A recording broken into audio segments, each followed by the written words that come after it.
Film is an extremely powerful medium. I would say, unfortunately, both for good purposes and also for bad purposes. So, and that is an aspect. I mean, having the availability, the access to this kind of very, very powerful medium, I think we have to think very, very carefully on how to use it wisely.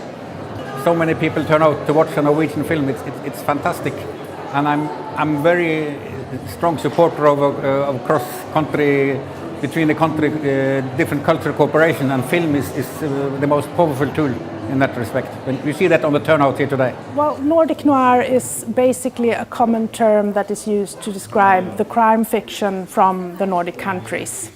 So it's not a genre, it's more of a kind of a term that people have used in order to promote this fiction and in order to talk about it. But it can be anything from literary fiction to films and television series, and it can be all kinds of genres. It can be set anywhere in the world, but it originates from the Nordic countries. I'm going to try to explain why Nordic noir is so popular all over the world today, the reasons behind that, and then I'm going to say a little bit about some different trends that we can see in Nordic crime fiction right now. Yes, I'm sure the Latvian audience will understand the concept of Nordic noir, and a lot of this fiction is translated here. Some of the films and television series are shown here, and it's also fiction that is pretty easily accessible for people, since it builds very much on the Anglo-American crime fiction tradition that's familiar all over the world.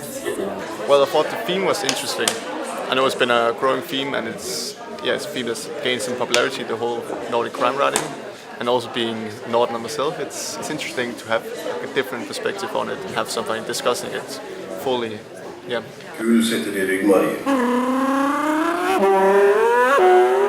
I think cinema basically is a kind of cross-cultural media which combines, not only speaking in terms of countries, but also combine different culture, different groups of people, different regions, whatever. And the primary purpose, I think, is to make this kind of to use this kind of cross-border capacity of movie making by showing people's everyday lives in different parts of, well, in this case, in different parts of the region.